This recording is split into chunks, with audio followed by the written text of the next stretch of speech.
ومن جاهد فإنما يجاهد لنفسه إن الله لغني عن العالمين. بسم الله. Assalamualaikum warahmatullahi wabarakatuh. Ahsanallahu ilaikum. Ustadz, mohon nasihatnya agar istiqomah terus dalam belajar dan senantiasa semangat dalam menghadiri majelis ilmu. Waalaikumsalam warahmatullahi wabarakatuh. Barakallahu fikum.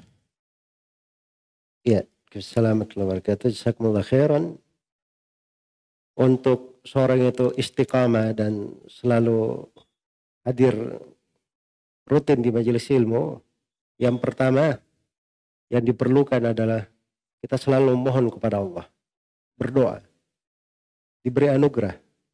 Khususnya di dzikir pagi dan sore kita baca, ya, Allahumma inni as'aluka ilman nafi'an wa rizqan tayyiban wa amalan mutaqabbala. Itu kan kita minta ilmu. Kalau dzikir itu, di doa itu dikabulkan, pasti pada hari itu kita belajar, dapat ilmu, akan dapat hal yang bermanfaat.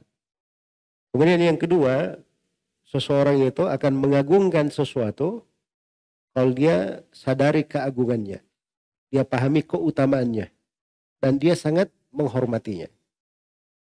Makanya kita harus mempelajari tentang keutamaan ilmu itu apa. Keutamaan ilmu. Karena seorang kalau sudah kenal keutamaan ilmu, mungkin makan dan minum saja dia tidak terlalu berselera. Kalau dia tahu keutamaan ilmu, mungkin dia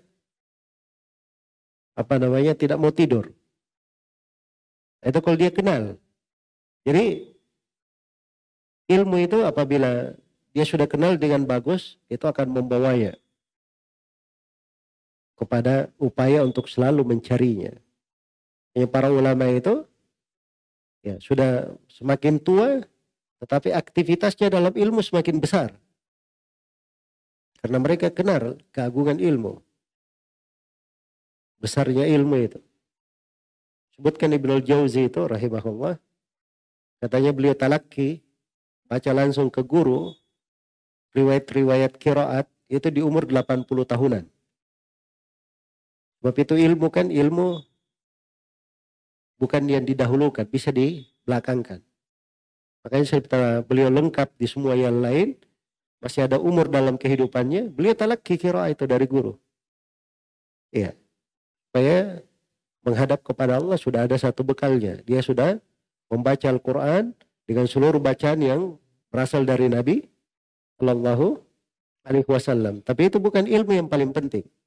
Makanya kalau kita datang kepada guru yang bagus, mau baca qiraah misalnya, biasanya guru itu tanya, kamu sudah belajar apa? Sudah belajar tauhid? Sudah belajar fikih? Kalau kita bilang belum, maka biasanya kamu belajar itu aja dulu. Itu lebih penting daripada kamu belajar qiraat-qiraat. Jelas ya, sebab qiraat itu sudah ada yang mempelajari, yang menekuninya. Ya. Itu yang kedua ya. Kemudian yang ketiga, supaya seorang itu continue untuk selalu belajar, dia harus punya target. Ya, kita ini banyak kekurangan ya. Kekurangan dalam ilmu. Kalau kita tidak ada target pula apa yang kita pelajari, maka biasanya kita tidak teratur menghadiri majelis ilmunya. Tapi kalau ada targetnya itu luar biasa. Anggaplah misalnya pelajaran kitab tauhid ini. Jadi saya punya pelajarannya lengkap. Dengan berbagai versinya, berbagai bukunya ada. Karena selesaikan satu buku saja. Itu perlu duduk berpuluh-puluh kali untuk menyelesaikan. Kan begitu. Sabarkan diri satu buku. Mau belajar fikih misalnya, pembahasan fikih itu diajarkan banyak waktu ya. Dan sebagian buku saya doakan selesai 10 hari. Sebagian buku 7 hari. Sebagian buku 14 hari. Pembahasan fikih. 14 hari, 4 kali pertemuan dalam sehari. Itu kan perlu diselesaikan. Tapi kalau kita ngatur waktu, saya harus selesaikan buku ini, buku ini, buku ini. Jadi program kehidupannya itu jelas. Apa yang harus dia pelajari jelas. Itu akan membuat seseorang itu insya Allah akan lebih istiqamah di atas ilmu. Semoga Allah memberikan tsabat dan istiqamah kepada kita semua. Wallahu ta'ala.